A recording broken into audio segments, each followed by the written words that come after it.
திக்கு திகந்தமும் கொண்டாடியே வந்து தீன் கூறி நிற்பர் கோடி தயவு வைத்து மெய்யாழும் சர்க்குணம் குடிகொண்ட ஷாஹுல் ஹமீதரசரே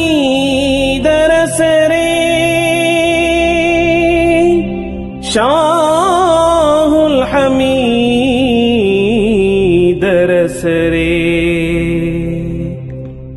யார் போராட்டம் செய்ய வேண்டும் என்று சொல்கிறார்களோ அவர்கள் எல்லாம் தங்களுடைய ஆபீஸை அலுவலகத்தை கூட சொந்தமாக நடத்த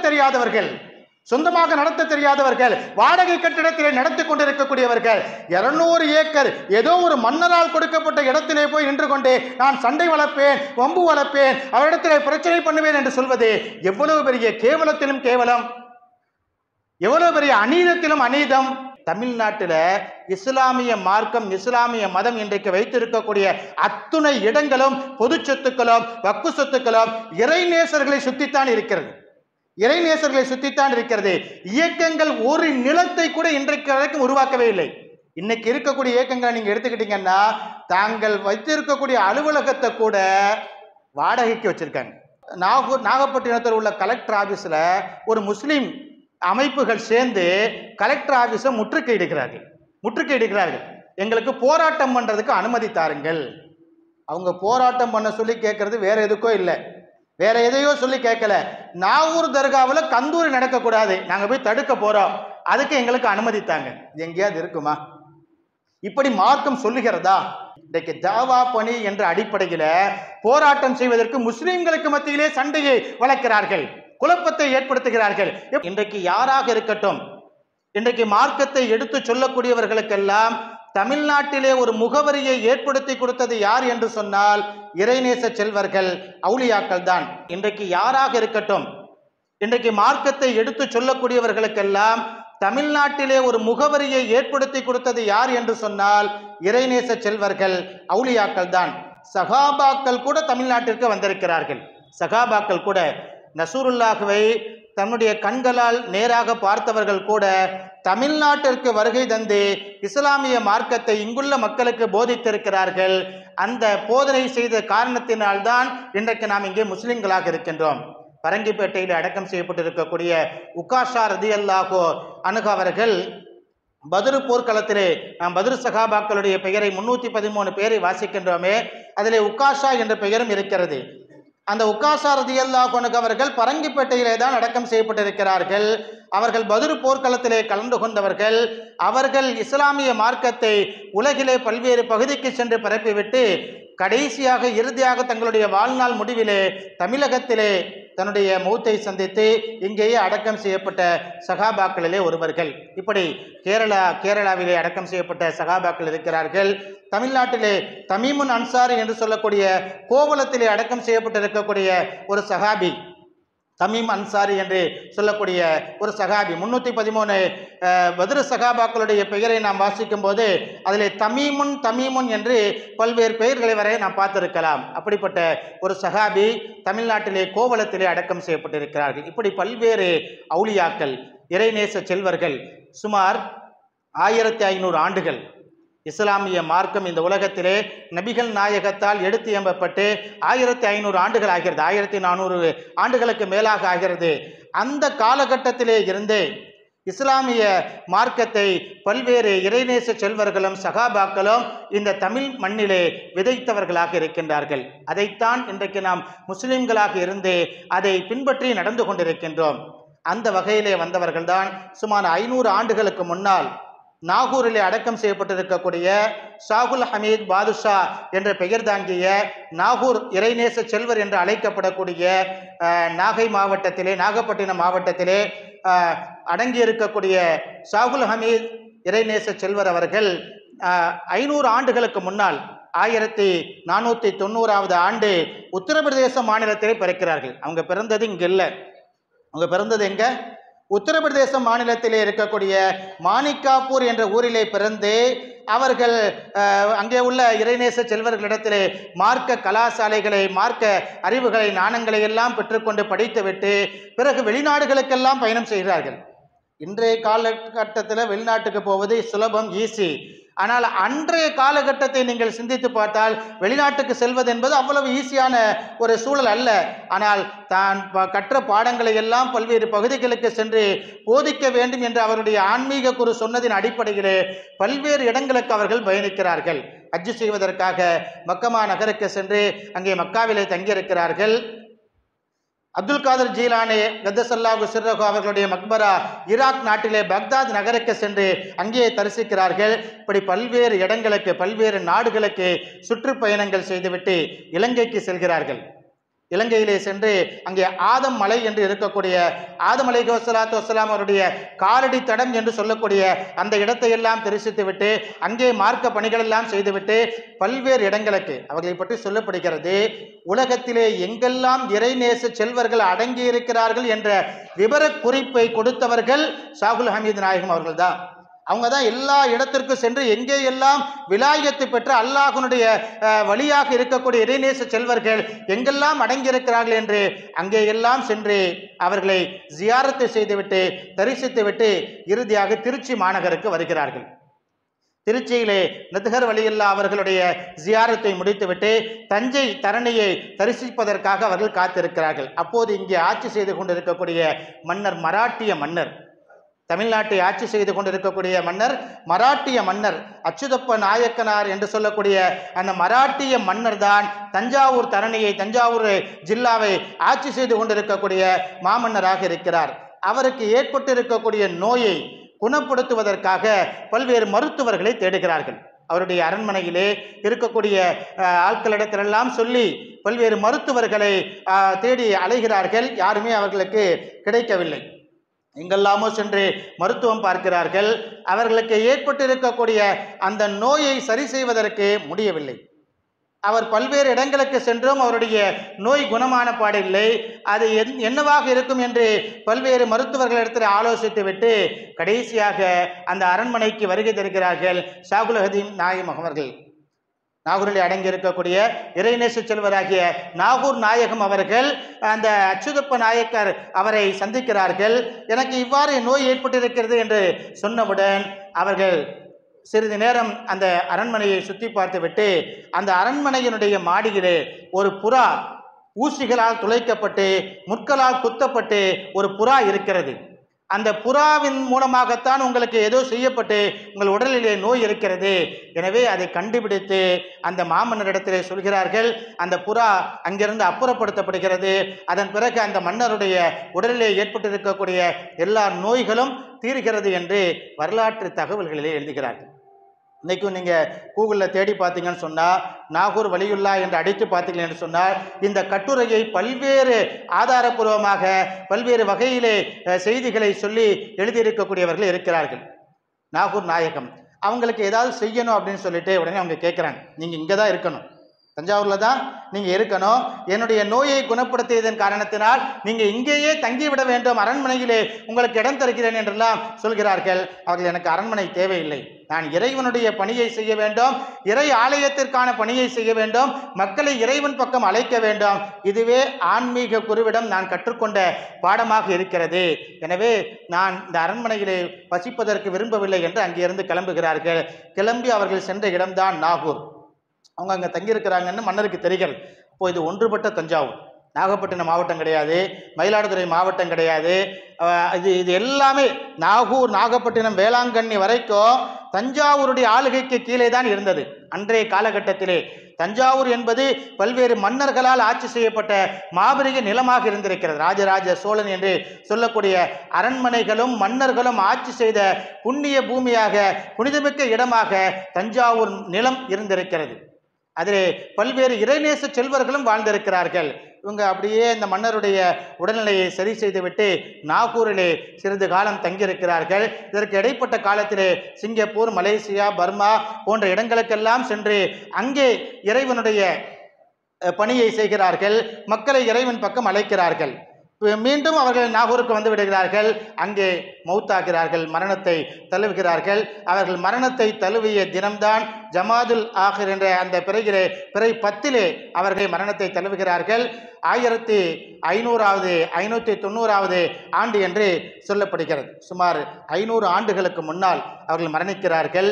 அந்த மரணித்த இடத்தில் அவர்களுடைய கபருக்கு மேலே மக்பரா எழுப்பப்பட்டு அவர்கள் தங்கியிருக்கும் பொழுது அந்த இடத்திற்கு 200 ஏக்கருக்கு மேல் இந்த மன்னருக்கு அந்த வலியுல்லாவே ரொம்ப பிடிச்சி போய் உங்களுக்கு ஏதாவது செய்யணும் மீண்டும் மீண்டும் கேட்டுக்கொண்டிருந்த உடனே அவங்க தங்கியிருந்த இடத்தை சுற்றி இருக்கக்கூடிய இடத்தை எல்லாம் உங்களுக்கு நான் தானமாக கொடுத்து விடுகிறேன். மன்னர்கள் கொடுத்தாங்கன்னா 1 சென்ட் 2 சென்ட்லாம் கொடுக்கறது இல்லை, 200 ஏக்கர் நிலம் உங்களை சுற்றி இருக்கக்கூடிய எல்லா இடத்தையும் உங்களுக்கு நான் தானமாக வழங்கி விடுகிறேன். நீங்கள் என்ன செய்வீங்களோ எனக்கு தெரியாது, இந்த இடம் உங்களுக்கு நான் கொடுத்துட்றேன் அப்படின்னு சொல்லிட்டு அச்சுதப்ப நாயக்கர் அந்த மராட்டிய மன்னர் சுமார் 15ஆம் நூற்றாண்டிலே வாழ்ந்த அந்த மன்னரால் வழங்கப்பட்ட இடம்தான் இன்றைக்கு சுற்றி இருக்கக்கூடிய நாகூர் தர்காவினுடைய இடங்கள். நாகூர் தர்காவினுடைய இடங்கள் தமிழ்நாட்டில் இஸ்லாமிய மார்க்கம், இஸ்லாமிய மதம் இன்றைக்கு வைத்திருக்கக்கூடிய அத்துணை இடங்களும் பொது சொத்துக்களும் வக்கு சொத்துக்களும் இறைநேசர்களை சுற்றித்தான் இருக்கிறது. இறைநேசர்களை சுற்றித்தான் இருக்கிறது. இயக்கங்கள் ஒரு நிலத்தை கூட இன்றைக்கு வரைக்கும் உருவாக்கவே இல்லை. இன்னைக்கு இருக்கக்கூடிய இயக்கங்களை நீங்க எடுத்துக்கிட்டீங்கன்னா தாங்கள் வைத்திருக்கக்கூடிய அலுவலகத்தை கூட வாடகைக்கு வச்சிருக்காங்க. 30 ஆண்டுகளாக செயல்படக்கூடிய எத்தனை இயக்கங்களாக நீங்க எடுத்துக்கங்க. மார்க்க பணி செய்கின்றோம், தாவா பணி செய்கின்றோம் என்று சொல்லிக் கொண்டிருக்கக்கூடிய எல்லா இயக்கம் நான் குறைகளாக சொல்லவில்லை. அவர்கள் வைத்திருக்கக்கூடிய ஒரு அலுவலகத்தை கூட சொந்தமாக அவர்களால் கட்ட முடியவில்லை, கட்டி எழுப்பப்பட முடியவில்லை. இதே 30 ஆண்டுகள் 40 ஆண்டுகளாக இருக்கக்கூடிய மற்ற இயக்கங்கள், மற்ற அரசியல் கட்சிகள் எடுத்துக்கொள்ளுங்க, எவ்வளவு சொத்து வச்சிருக்கிறாங்க, எவ்வளவு சொத்து வச்சிருக்கிறாங்க. ஆனால் இன்றைக்கு இருக்கக்கூடிய இஸ்லாமிய சொத்துக்கள், இஸ்லாமியர்களுடைய அடையாளமாக இருக்கக்கூடிய அத்துணை சொத்துக்களும் இறை நேசர்களுக்காக வழங்கப்பட்ட சொத்துக்கள், இறை நேசர்களுடைய பெயரை சொல்லி கொடுக்கப்பட்ட சொத்துக்கள். எங்கெங்கெல்லாம் இருக்குதுன்னு பாருங்க. பல்வேறு ஆயிரக்கணக்கான நிலங்களும் பூமிகளும் பல மன்னர்களால் அவர்களுடைய பணிகள் பிடித்து போய், அவருடைய குணங்கள் பிடித்து போய், அவருடைய மார்க்க பணிகள் பிடித்து போய் அவர்களுக்காக தானமாக இந்து மன்னர்களால் வழங்கப்பட்ட சொத்துக்கள், முஸ்லிம் மன்னர்களால் அல்ல, இந்து மன்னர்களால் வழங்கப்பட்ட சொத்துக்கள் தான் இன்றைக்கு நாகூர் தர்காவாக இருக்கட்டும், ஏர்வாடி தர்காவாக இருக்கட்டும், திருவனந்தபுரத்தில் இருக்கக்கூடிய பீமா பள்ளியாக இருக்கட்டும், எல்லா பள்ளிகளுக்கு நிறைய சொத்துக்கள் இருக்கிறது. ஏக்கர் கணக்கிலே, 1 சென்ட் 2 சென்ட் இல்ல, ஏக்கர் கணக்கில் இருக்கக்கூடிய அத்தனை சொத்துக்களும் இந்து மன்னர்களால். சமீபத்தில் போன மாதம் நாகப்பட்டினத்தில் உள்ள கலெக்டர் ஆபீஸில் ஒரு முஸ்லீம் அமைப்புகள் சேர்ந்து கலெக்டர் ஆபீஸை முற்றுகையிடுகிறார்கள். எங்களுக்கு போராட்டம் பண்றதுக்கு அனுமதி தாருங்கள். அவங்க போராட்டம் பண்ண சொல்லி கேட்கறது வேற எதுக்கோ இல்லை, வேற எதையோ சொல்லி கேட்கல. நாகூர் தர்காவில் கந்தூரி நடக்கக்கூடாது, நாங்கள் போய் தடுக்க போறோம், அதுக்கு எங்களுக்கு அனுமதித்தாங்க. எங்கேயாவது இருக்குமா? இப்படி மார்க்கம் சொல்லுகிறதா? மார்க்கம் சொல்லுகிறதா? இந்து மன்னர்களால் இஸ்லாமியர்களுக்கு வழங்கப்பட்ட 200 ஏக்கர் நிலத்திலே ஒரு அவுலியாவினுடைய இறைநேச செல்வர் ஒன்றும் இவ்வாறெல்லாம் செய்யுங்கன்னு சொல்லலை. அந்த ஹலீஃபா, நாகூர் ஹலீஃபா சமீபத்தில் அவருடைய ஃபேஸ்புக்கில் ஒரு பதிவு போட்டிருக்காரு. என்ன பதிவு போட்டிருக்காருன்னா, சிலர்கள் இங்கே ஆட்டம் போடுகிறார்கள், இந்த ஆட்டத்தை பார்த்துவிட்டு முஸ்லீம்களிலே சில நபர்கள் சொல்கிறார்கள், இதுவெல்லாம் இஸ்லாத்திலே இருக்கிறதா என்று கேட்கிறார்கள். இஸ்லாத்திலே மது அருந்துவதில்லை, இஸ்லாத்திலே பொய் சொல்வதில்லை, இஸ்லாத்திலே ஏமாற்றுவது இல்லை, இஸ்லாத்திலே தன்னுடைய சகோதரனுக்கு துரோகம் செய்வது கிடையாது. இதுவெல்லாம் இஸ்லாத்திலே நடக்கவில்லையா? இதுவெல்லாம் இஸ்லாத்திலே நடக்கவில்லையா? அதுவெல்லாம் யார் சொல்லி நடக்கிறது? இந்த அவுலியாக்கள் சொல்லி நடக்கிறதா?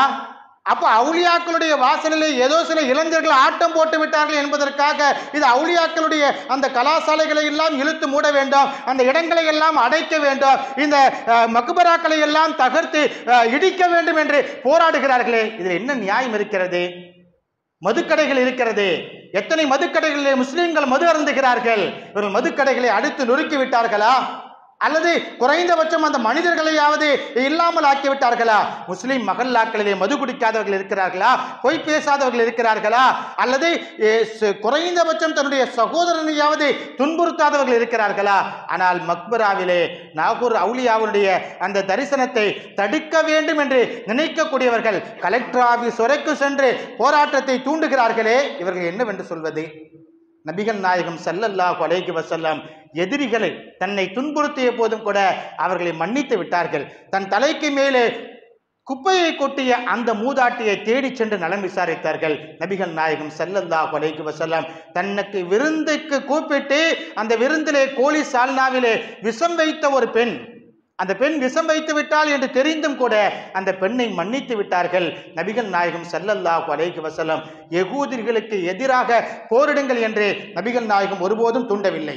இன்றைக்கு தாவா பணி என்ற அடிப்படையில் போராட்டம் செய்வதற்கு முஸ்லிம்களுக்கு மத்தியிலே சண்டையை வளர்க்கிறார்கள், குழப்பத்தை ஏற்படுத்துகிறார்கள். எப்படி ஏற்படுத்துகிறார்கள்? எவ்வாறெல்லாம் ஏற்படுத்துகிறார்கள்? இதை தடுக்க சொல்லி யாராவது சொன்னாங்களா? குரான்ல போர் சம்பந்தப்பட்ட ஆயத்துகள்லாம் இருக்கு, போர் செய்யுங்கள் ஆயத்துகள்லாம் இருக்கு.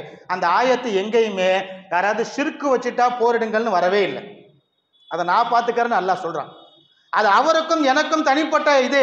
ஷிர்க்கை நான் மன்னிக்க மாட்டேன். இன்னல்லாக லா யக்ஃபிரு துனூப இல்லா யுஷ்ரக பிஹி, ஷிர்க் என்ற பாவத்தை தவிர எல்லா பாவத்தையும் நான் மன்னிப்பதாக அல்லாஹ் தஆலா பொறுப்பேற்றுக் கொள்கின்றான். எங்கேயாவது ஷிர்க் வைத்தவங்களை போய் தண்டிங்க, அடிங்க, அவங்க வீட்டில இருந்து பிடிச்சி இழுத்துட்டு வாங்க, இல்ல எங்கெல்லாம் ஷிர்க் வைக்கப்படுதோ அந்த இடத்தெல்லாம் அடிச்சு நொறுக்குங்கன்னு சொல்லப்பட்டிருக்கா? ஹதீஸ்ல இருக்குதா? குரான்ல இருக்குதா? எங்கேயாவது இருக்குதா? இவர்கள் எந்த ஆதாரத்தை அடிப்படையாக வைத்து இந்த மக்பராக்களை உடைக்க வேண்டும், இந்த தர்காக்களை எல்லாம் அழிக்க வேண்டும் என்று பேசுகிறார்கள் அல்லது போரிடுகிறார்கள்? மாவட்ட கலெக்டர் அலுவலகம் வரைக்கும் சென்று இவர்கள் தடை செய்கிறார்கள். எப்படி தடுக்க முடியும்? எங்கேயாவது இருக்குதா? போர் செய்யுங்கள் என்று அல்லாஹ் எங்க தெரியுமா சொல்றான்? உங்களை உங்கள் வீட்டிலிருந்து யாராவது வெளியேற்றினால், உங்களுக்கு ஒரு ரூம் கொடுத்துருக்காங்க, அந்த ரூம்ல இவர் தங்கக்கூடாதுன்னு யாராவது தடுத்தா அவனை எதிர்த்து போரிடுங்க, அவனை எதிர்த்து போரிடுங்க. அந்த ரூமுக்கு எதிராக ஏதாச்சும் எவனா செஞ்சாம்னா அவனை எதிர்த்து போற. அல்லாஹ் குர்ஆன்ல அப்படித்தான் சொல்றான். உங்கள் வீட்டை விட்டு உங்களை யாரேனும் வெளியேற்ற நினைத்தால் அவரிடத்தில் நீங்கள் வம்பு வளங்க, சண்டை போடுங்க, போர் செய்யுங்கன்னு சொல்றான். ஷிர்க்குங்கிறது அல்லாஹ்வுக்கும் அவனுக்கும் இடையில உள்ளது. இதுல ஏன் நம்ம தடுக்கலாம்? பிரச்சாரம் செய்யலாம், கேசட்டு போடுங்க, பயான் பண்ணுங்க, எவ்வளவு தாவா பண்ணி செய்யுங்க, இல்ல அந்த இடத்துல இருந்து பயான் செய்யலாம், இதை யாரும் தடுக்க போவதில்லை. ஆனால் மாவட்ட கலெக்டர்கிட்ட போய் சென்று எங்களுக்கு அனுமதி தாருங்கள், நாங்க கருப்பு கொடி காட்டுவோம், போராட்டம் பண்ணுவோம், அங்க போய் வாசல்ல நிப்போம்னு சொல்றது ஒரு முஸ்லீம் இன்னொரு முஸ்லீமுக்கு செய்யக்கூடிய பணியா, கடமைகளா? நாம் நினைத்து பார்க்க வேண்டும். இன்றைக்கு அவரிடத்தில் சொந்த சொத்துங்கிறது ஒண்ணு கூட கிடையாது. இந்த சொத்துக்கெல்லாம் சண்டையிட்டுக் கொண்டிருக்கிறார்கள். யார் போராட்டம் செய்ய வேண்டும் என்று சொல்கிறார்களோ அவர்கள் எல்லாம் தங்களுடைய ஆபீஸை, அலுவலகத்தை கூட சொந்தமாக நடத்த தெரியாதவர்கள், வாடகை கட்டிடத்திலே நடத்தி கொண்டிருக்கக்கூடியவர்கள். 200 ஏக்கர் ஏதோ ஒரு மன்னரால் கொடுக்கப்பட்ட இடத்திலே போய் நின்று கொண்டு நான் சண்டை வளர்ப்பேன், வம்பு வளர்ப்பேன், அவரிடத்திலே பிரச்சனை பண்ணுவேன் என்று சொல்வது எவ்வளவு பெரிய கேவலத்திலும் கேவலம், எவ்வளவு பெரிய அநீதத்திலும் அநீதம். இவர்களுக்கு பிடிக்கவில்லையா? உலகத்தில் எவ்வளவு பெரிய விஷயம் இருக்கு. இந்த அவுலியாக்கள் எல்லாம், இறைநேசர்கள் எல்லாம் எங்கேயும் இஸ்லாத்துல சண்டையை வளர்த்து விடல, சண்டையை மூட்டி விடல, நீ இப்படி செய்யாத அப்படி செய்யாதுன்னு.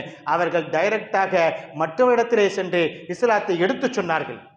அப்படி இஸ்லாத்தை எடுத்து சொன்னவர்கள் தான் நாகூரிலே அடங்கி இருக்கக்கூடிய ஷாகுல் ஹமீது பாதுஷா நாயகம். அவங்களுடைய அந்த அழைப்பு பணியை ஏற்றுக்கொண்டு பொதிகை மலையிலே வாழ்ந்து வந்த முனிவர்கள், இறைவன் தான் வேண்டும், ஆனால் இறைவன் யார் என்று தெரியவில்லை என்று மலைகளிலே தவம் இருந்த அந்த முனிவர்கள் எல்லாம் ஷாகுல் ஹமீது பாதுஷா நாயகத்தினுடைய அழைப்பை ஏற்றுக்கொண்டு இஸ்லாத்திற்குள்ளே வந்தார்கள். எத்தனை எத்தனை இறைநேச செல்வர்கள் இஸ்லாத்தை இன்றைக்கு நம்ம ஒரு ஆளை இஸ்லாத்துக்குள்ள கொண்டு வந்துட்டு அதை வீடியோ எடுக்கிறோம், போட்டோ எடுத்து போட்டு காட்டுறோம், நாங்கள் அவங்களை இஸ்லாத்துக்குள்ள அழைச்சிட்டு வந்தோம் பாருங்கன்னு. ஆனால் இறைநேச செல்வர்கள் பல்வேறு சமூகங்களை, இன்றைக்கு நாம இங்க ஒரு கூட்டமைப்பாக, ஒரு இஸ்லாமிய சமூகமாக இங்கே இத்தனை லட்சம் பேர் இஸ்லாமியர்கள் வாழுகின்றார்கள் என்று சொன்னால், இறைநேசர்கள் இல்லை என்று சொன்னால் இன்றைக்கு இங்கே இந்த கட்டமைப்பு இல்லை, இந்த கட்டமைப்பு இல்லை, கட்டமைப்பு உருவாக்க முடியாது. இன்னைக்கு 30 ஆண்டுகளாக இயக்கங்கள் என்ற பெயரிலே இறைநேசர்களை இழிவுபடுத்திக் கொண்டிருக்கக்கூடியவர்கள் ஒரு பள்ளிவாசலை கட்டுறதுக்கு எவ்வளவு கஷ்டப்படுறாங்க. எங்க அடக்கம் செய்யப்பட முடியல. கபரிஸ்தான்ல போய் ஏற்கனவே உள்ள கபரிஸ்தான் அடக்கம் செஞ்சா நீங்க எங்களுடைய கொள்கைக்கு அப்பாற்பட்டவர்கள். எத்தனை இடத்துல கபரிஸ்தான் பிரச்சனை வருது. 4 சென்ட் 5 சென்ட் 1 ஏக்கர் கபரிஸ்தான் நம்மளால உருவாக்க முடியல. 200 ஏக்கர் அளவிலே பல்லாயிரக்கணக்கான ஏக்கர்களை இறைநேசர்களை இந்த இஸ்லாமிய மார்க்கத்திற்கு தமிழ்நாட்டிலே உருவாக்கி கொடுத்து இங்கே இஸ்லாமிய பணிகள் நடக்க வேண்டும் என்று உருவாக்கி விட்டு சென்றிருக்கின்றார் என்று சொன்னால், திருச்சியில் இருக்கக்கூடிய இடத்தை நம்மளால இன்னைக்கு உருவாக்க முடியுமா? அப்படி ஒரு அவுளியாங்க இல்லை, நத்தகர் வழின்னா ஒருத்தர் இல்லைன்னு சொல்லி வைங்கல, அந்த இடமோ அந்த இடத்தை சுற்றி இருக்கக்கூடிய ஒரு அமைப்பையோ இன்னைக்கு நம்மளால உருவாக்க முடியுமா? இப்படி நாகூருங்கிற ஒரு அமைப்பே இல்லைன்னு வச்சுக்கோங்க, அந்த ஊரே நமக்கு தெரிஞ்சிருக்காது. இதை விளம்பரம் பண்ண போய் அவங்க நோட்டீஸ் அடிச்சும் ஒட்டலை, இவர்கள் எதிர்க்க போய் தான் அவங்க மீறி போய் விளம்பரம் செய்ய வேண்டியிருக்கு. விளம்பரம் செய்யாமல் உருவாக்கிய கூட்டங்கள் தான் அவைகள். நாகூர் அவுலியாவினுடைய அவர்கள் மூலமாக உருவாக்கப்பட்ட கூட்டங்கள் தான் அவைகள். அந்த இடத்துல போய் தண்ணியை எடுத்து குடிச்சா தீருகின்றது, நோய்கள் குணமாகிறது என்றெல்லாம் சொல்கிறார்கள். அங்கே ஒரு மாலை வைத்திருக்கிறார்கள். அந்த மாலையை தண்ணிக்குள்ள போட்டு அந்த தண்ணியை குடிச்சா நோய் குணமாகிறது என்று சொல்கிறார்கள். இதெல்லாம் அது மூட நம்பிக்கை அப்பாற்பட்டது. அப்படி இல்லை, சயின்ஸ் நம்புவோமா இல்லையா? அந்த மாலை ஐம்பொன்களால் நிறைந்த மாலை. அங்க வச்சிருக்கக்கூடிய அந்த மாலையை தண்ணிக்குள்ள போடுறாங்க. அந்த மாலை என்ன மாலை? ஐம்பொன்களால் நிறைந்த மாலை. அந்த ஐம்பொன்னை ஒரு தண்ணிக்குள்ள போட்டுட்டு அந்த தண்ணியை கொஞ்ச நேரம் கழிச்சு குடிச்சோம்னா உடல்ல ஏற்பட்டு இருக்கக்கூடிய நோய்கள் எல்லாம் குணமாகிறது. மருத்துவர்கள் சொல்கிறார்கள், இயற்கையாக சொல்கிறார்கள். இன்னைக்கு ஏதாவது நமக்கு நோயின்னா ஏதோ ஒரு டாக்டர், அது முஸ்லீமோ யாரோ ஒருத்தர், ஒரு மருத்துவர் சொல்லக்கூடிய அந்த மருத்துவத்தை தானே நாம் மேற்கொள்கிறோம். அவர் முஸ்லீமா, தொழுகிறாரா, தொழவில்லையா அப்படின்னு பார்த்துட்டு அவருடைய மருத்துவமனைக்கு நாம செல்கிறோம், போறோமா, அவர் சொல்லக்கூடிய கொடுக்கக்கூடிய மருந்துல நம்முடைய உடலுக்கு நோய்கள் குணமாகிறதா என்று தானே பார்க்கின்றோம். அந்த அடிப்படையிலே தான் அங்கே தண்ணீர் வழங்கப்படுகிறது. ஏதோ அது மருத்துவமோ மகத்துவமோ அல்லது அந்த பாஷா நாயகத்தினுடைய மிகப்பெரிய இதோ அங்க வைக்கப்பட்டிருக்கக்கூடிய அந்த தண்ணீரிலே போடப்பட்டிருக்கக்கூடிய அந்த செயின் என்பது ஐம்பொன்களால் ஆனது. இவங்க அந்த சொல்லக்கூடியவர்கள் அந்த நாயகத்தினுடைய பரக்கத்தினால் ஏற்படுகிறது என்று சொன்னாலும் ஆராய்ச்சி பண்ணி பார்த்தோன்னு சொன்னா சயின்டிபிக் ரீதியா அந்த செயினை எடுத்துட்டு போய் எந்த தண்ணியில போட்டாலும் உங்களுடைய நோய்கள் குணமாகும். நீங்க வீட்டிலேயே ஒரு ஐம்பொன்னை வைத்துக்கொண்டு அல்லது பாத்திரங்களை ஐம்பொன்களால் செய்யப்பட்ட பாத்திரத்துல தண்ணியை வச்சு குடிச்சிங்கன்னு சொன்னா அந்த தண்ணி உங்கள் உடலில் ஏற்பட்டு இருக்கக்கூடிய நோய்களை எல்லாம் குணப்படுத்தும். இப்படி பல்வேறு செய்திகள். இஸ்லாத்திற்கு எதிராக எதை செய்ய வேண்டும், நாம் கலப்பணி செய்கின்றோம், மார்க்கத்தை சொல்கின்றோம் என்ற பெயரிலே நம்முடைய சமூகத்தை பிரிப்பதை அவங்க ஒன்று சேர்த்து வச்ச கட்டமைப்புகளை எல்லாம் இன்றைக்கு நாம் உடைத்து கொண்டே இருக்கின்றோம். அவங்க ஒன்று சேர்த்து வைத்த கட்டமைப்புகளை எல்லாம் ஏதோ காரணத்திற்காக, ஏதோ சின்ன சின்ன செயலுக்காக நாம் இன்றைக்கு உடைத்து கொண்டே இருக்கின்றோம். இறைநேசர்களை அங்கே செய்யக்கூடிய அநியாயங்கள் இருக்கலாம், அனாச்சாரங்கள் இருக்கலாம். ஒரு கூட்டங்கள் ஒன்று கூடும் போது எங்கே யார் எதை செய்கிறார்கள் என்று எல்லோரும் பார்த்து கொண்டிருக்க முடியாது. எல்லோரும் எதை செய்கிறார்கள் என்று பார்த்து கொண்டிருக்க முடியாது. எங்காவது ஒரு இடத்திலே ஷாகுல் ஹமீத் பாதுஷா அவர்கள் எழுதிய கிதாபுகளிலே, அவர்கள் பேசிய பேச்சுக்களிலே, அவர்கள் சொன்ன கருத்துக்களிலே என் மக்பராவிலே சஜிதா செய்யுங்கள் என்று சொல்லப்பட்டிருக்கிறதா? எந்த இறைநேச செல்வருடைய கூற்றிலாவது கருத்திலாவது முஹையத்தீன் அப்துல் காதிர் ஜீலானி அவர்கள் சொன்னாங்க மக்பராவிலே தலையை வைத்து சஜிதா செய்யுங்கள் என்று சொல்லப்பட்டிருக்கிறதா? அப்படின்னா ஆதம் அலைஹி வஸலாத்து வஸலாம் உங்களுக்கு ஏன் அல்லாஹ் எல்லா மலக்குமார்களையும் சஜிதா செய்ய சொன்னான்? ஒரு மனிதர் இன்னொரு மனிதருக்கு செய்யக்கூடாது என்று சொன்னால் மரியாதை நிமித்தமாக ஒரு முதலாளி ஒரு தொழிலாளி பார்க்கிறான்னு சொன்னா பார்த்த உடனே வாங்கன்னு கொஞ்சம் கூனி குறுகக்கூடிய பழக்கம் எல்லோரிடத்திலும் இருக்கிறது. எல்லோரிடத்திலும் இருக்கிறது. ஒரு நமக்கு விமோசனம் கொடுக்கக்கூடிய கூலி கொடுக்கக்கூடிய ஒரு முதலாளியை பார்க்கின்றோம் என்று சொன்னார், அல்லது தந்தையை பார்த்தால் கூட மகன் தந்தைக்கு மரியாதை செலுத்த வேண்டும். இது இஸ்லாத்தினுடைய பண்புகளிலே உள்ளது. முதியவர்களை பார்த்தால் அவர்களுக்கு மரியாதையாக நடந்து கொள்வது இஸ்லாத்தினுடைய பண்புகளிலே உள்ளது. அதை செய்வதற்காகத்தான் அங்கே உச்சக்கட்டத்திலே மரியாதையை செய்கிறார்கள். ஆனால் இவர்கள் தான் இறைவன் என்று யாரும் செய்வதில்லை. இவர்கள்தான் இறைவன் என்று யாரும் சொல்வதில்லை. ஆண்டவர் என்று சொன்னால் இறைவன் தானே என்று வாதிடுகிறார்கள். ஆண்டவர் என்று சொன்னால் இறைவன் தானே என்று வாதி. அப்படி அர்த்தத்தை பார்க்க ஆரம்பிச்சோம்னா எவ்வளவோ அர்த்தம் இருக்கு. அல்லாட்ட தான் உதவி கேட்கணும். நீங்க எனக்கு கொஞ்சம் உதவி கேங்கன்னு ஆள்கிட்ட போய் கேட்கக்கூடாதா? உதவி கேட்பது என்பது அல்லாஹ்விடத்துல தான் கேட்க வேண்டும். யாரையாவது ஒரு ஆளை பார்த்து பாய் கொஞ்சம் உதவி செய்யுங்க பயன் கேட்டால் தப்பாயிருமா?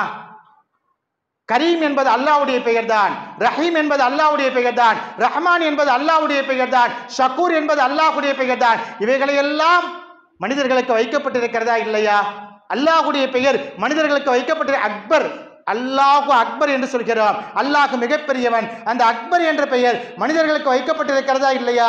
அல்லாஹ்வுடைய பேருங்க, யாருக்கும் வைக்கக்கூடாதுன்னு சொல்றோமா இல்லையா? அந்த பெயரை சொல்லி நாம் அழைக்கிறோமே. அல்லாஹ்வை தான் அக்பர் என்று சொல்லி அழைக்க வேண்டும். ஆனால் யாருக்காவது பெயர் வைக்கப்பட்டிருந்தால் அவரையும் நாம் அக்பர்னு கூப்பிடுறோமே, அது தப்பாயிருமா? கருத்துக்களை வைத்து அதில் விதண்டாவாதத்தை பண்ண வேண்டும், அதில் ஏதேனும் வம்பு வளர்க்க வேண்டும் என்று நினைத்தால் எல்லா கருத்துக்களையும் வைத்துக் கொள்ளலாம். மரியாதை நம்முடைய உள்ளத்திலே வந்துவிட்டால், மரியாதை நம்முடைய உள்ளத்திலே வந்துவிட்டால் எங்கும் எந்த வம்பு தும்புக்கும் எந்த வழக்குக்கும் பிரச்சனை இல்லை. எனவே இறைநேச செல்வர்களை மதிக்க வேண்டும். அலா இன்ன அவுலியா அல்லாஹி லா ஹவுஃபுன் அலைஹிம் வலா ஹும் யஹ்ஸனூன் என்று அல்லாஹ் திருக்குர்ஆன் ஷரீஃபிலே சொல்லி காட்டுகின்றான். அவுலியாக்கள்னா யாரு? அவுலியாக்கள்னா யாரு? லா ஹவுஃபுன் அலைஹிம் வலா ஹும் யஹ்ஸனூன். அவர்கள் யாரை கண்டும் பயப்படவும் மாட்டார்கள், யாரை கண்டும் அஞ்சவும் மாட்டார்கள். அவர்கள் தான் இறைநேச செல்வர்கள். அவுலியாக்கள் இருக்கிறாங்கன்னு அல்லாஹ் குர்ஆன்ல சொல்லிட்டான். நபிமார்கள் எப்படி இருக்கிறாங்களோ, ரசூல்மார்கள் எப்படி இருக்கிறாங்களோ, அதே மாதிரி அவுலியாக்களும் இருக்கிறாங்க. அவர்களை தனியாகத்தான் மதிக்க வேண்டும். அவர்களும் சாதாரண மனிதர்கள் போன்றுதான், சாதாரண ஆட்கள் தான். அந்த மக்பராக்களை எல்லாம் உடைத்து விடுங்கள் என்று சொன்னால் அவர்கள் இருக்கக்கூடிய இடம் நமக்கு தெரிந்திருக்குமா? தெரிந்திருக்குமா சொல்லுங்க. 500 ஆண்டுகள் ஆகிவிட்டது. எத்தனை வெள்ளங்கள், எத்தனை புயல்கள், எத்தனை சேத மாற்றங்கள். இன்னைக்கும் அவர்கள் அடங்கி இருக்கக்கூடிய அந்த இடத்தை பாதுகாத்து வைக்கப்பட்டிருக்கின்றது என்று சொன்னால் அது பாதுகாப்பாக இருக்க போய் தானே.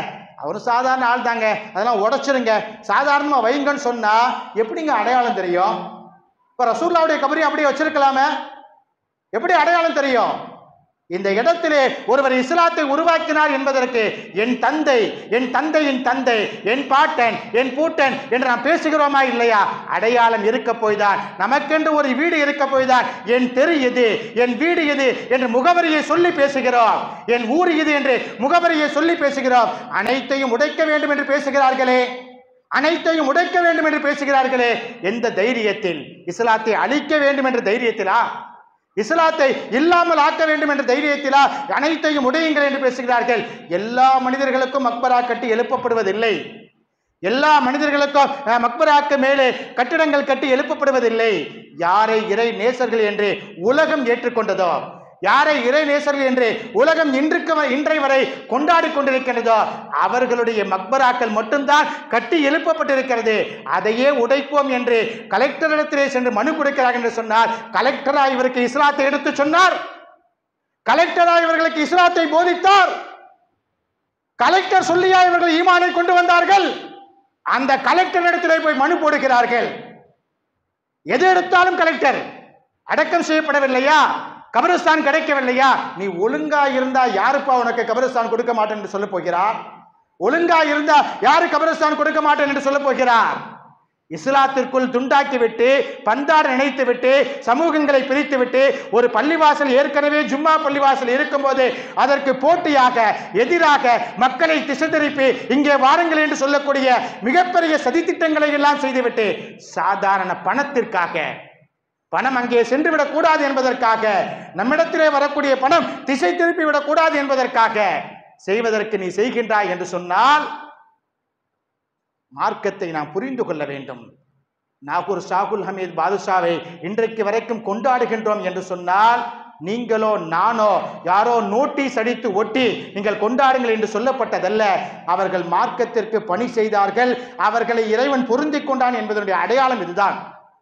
அவர்கள் பெயர் நிலைத்து வைக்கப்பட்டிருக்கிறது என்று சொன்னால், காலங்காலமாக அவருடைய பெயர் கூறப்பட்டுக் கொண்டிருக்கிறது என்று சொன்னால் அது இறைவன் பொருந்திக் கொண்டான் என்ற அர்த்தம். எல்லோரையும் ஊர் நினைப்பதில்லை, எல்லோரையும் ஊர் நினைப்பதில்லை, எல்லோருடைய பெயரையும் ஊர் நினைப்பதில்லை. யாருடைய பெயரோ காலம் காலமாக பாதுகாக்கப்படுகின்றது என்று சொன்னால் அவர்களை இறைவன் தேர்ந்தெடுத்துக் கொண்டான் என்ற அர்த்தம். இப்ராஹிம் நபிக்கு கெட்டக்கூடிய வாய்ப்பை, காபத்துல்லாவை உருவாக்கக்கூடிய வாய்ப்பை அல்லாஹ் கொடுத்தான். அவர்கள் கெட்டி அந்த காலடி தடத்தை கூட அல்லாஹ் பாதுகாத்தான். ஏன் அந்த காலடி தடம் வேண்டாம் என்று, மக்காம் இப்ராஹிம் வேண்டாம் என்று அல்லாஹ் அழித்திருக்கலாமே. அங்க வைத்துட்டு அங்க 2 ரக்காத்து போய் தொழுங்கன்னு வேற அல்லாஹ் உத்தரவு போட்டான் நபிகள் நாயகத்தின் மூலமாக. நபிகள் நாயகம் அங்க தொழுது காட்டினாங்க. இன்னைக்கு வரைக்கும் அந்த காலடி தட தங்க கூண்டுகளால் பாதுகாக்கப்படுகிறதா இல்லையா? பேசக்கூடியவர்கள் அதையும் பேசலாம். ஏங்க காலடி தடம் தானங்க, இதெல்லாம் பார்க்கணுமா, இதெல்லாம் வச்சிருக்கணுமா, இதுக்கு ஒரு தங்க கவச கூண்டு வேறையா, இங்க 2 ரக்காத்து தக்பீர் கட்டி தொழணுமா அப்படின்னு நம்ம பேசக்கூடியவர்கள் 1000 பேசலாம். அல்லாஹ் அங்கே பாதுகாத்து வைத்தார். யாரை அல்லாஹ் தேர்ந்தெடுக்கிறானோ, யாருடைய பெயர் உலகம் உள்ளளவு நினைத்திருக்க வேண்டும், நிலைக்க வேண்டும், பல்வேறு மனிதர்களுடைய நாவுகளால் சொல்லப்பட வேண்டும் என்று அல்லாஹ் நாடுகிறானோ அவருடைய பெயர் உச்சரிக்கப்பட்டு கொண்டே இருக்கிறது, அவருடைய பெயர் உச்சரிக்கப்பட்டு கொண்டே இருக்கிறது. இது அல்லாஹ்வுடைய ஏற்பாடு. நாம் நினைத்தால் தடுத்து விடலாம். கலெக்டர்கிட்ட போய் பெட்டிஷன் போட்டா அவர் அனுமதியை கொடுத்துட்டா தடுத்துடலாம். அரசாங்கங்கள் 1000 வித்தைகளை காட்டும், அரசாங்கங்கள் 1000 வித்தைகளை காட்டும். இன்றைக்கு நீ தேவைன்னா உனக்கு சாதகமா பெட்டிஷன் கொடுப்பாங்க, நாளைக்கு அவன் தேவைன்னா அவனுக்கு சாதகமா பெட்டிஷன் கொடுப்பாங்க. அரசாங்கங்களுடைய வித்தைகள் நமக்கு தெரியாதா? இதெல்லாம் காரணமா வச்சுக்கிட்டு எங்களுக்கு அனுமதி கொடுத்துட்டாங்க, நாங்க எம்பி ஆயிட்டோம், நாங்க எம்எல்ஏ ஆயிட்டோம் அப்படின்னு போயிட்டு இறைநேச செல்வர்களை தரக்குறைவாக பேசினார். இஸ்லாத்தை நமக்கு வரப்பிரசாதமாக அளித்தவர்களை தரக்குறைவாக பேசினார். அதைவிட கேவலம், அதைவிட கேடு ஒன்றுமே இல்லை. நமக்கு வாழ்வளித்தவர்களை நினைத்து பார்க்காத ஜென்மங்களாக இருக்கின்றமே. அல்லாஹ் நம்மை பாதுகாக்க வேண்டும். அத்தகைய நிலைகளை விட்டு இஸ்லாமிய சமூகத்தை அல்லாஹ் பாதுகாக்க வேண்டும். அவர்கள் நிலைகளை எல்லாம் விட்டு இஸ்லாத்தை பாதுகாத்து இஸ்லாத்தை நமக்கு உருவாக்கி கொடுத்த இறைநேச செல்வர்களை நினைக்கக்கூடிய நல்ல உள்ளங்களாக, அவர்களுக்காக துவா செய்யக்கூடிய நல்ல உள்ளங்களாக, எது தவறோ அந்த தவறை விட்டு செய்யாமல் நம்மை பாதுகாத்து கொண்டு எது சரியோ யாசினை ஓதுவோம், குர்ஆனை ஓதுவோம், அவருடைய பெயரை சொல்லி துவா செய்வோம். அப்படி சரியானதை நாம் செய்யலாமே. தவறானதை ஒருவர் செய்கின்றார் என்று சொன்னார், தவறை செய்து விட்டார்கள் என்று படம் போட்டு காட்டக்கூடாது. எது சரியோ அங்கே போய் நின்று அதை செய்து காட்டுங்கள். பின்வரக்கூடிய மக்கள் உங்களை ஃபாலோ செய்து அதை சரியாக செய்வார்கள். அத்தகைய பாக்கியத்தை அல்லாஹ் தஆலா தந்து அருள்பாலிப்பானாக. அல்ஹம்துலில்லாஹி ரப்பில் ஆலமீன். துன்பமே எழும்போது புகழ் பாடி நிம்மதி அடைவேனே தினம் தினம் நாடி.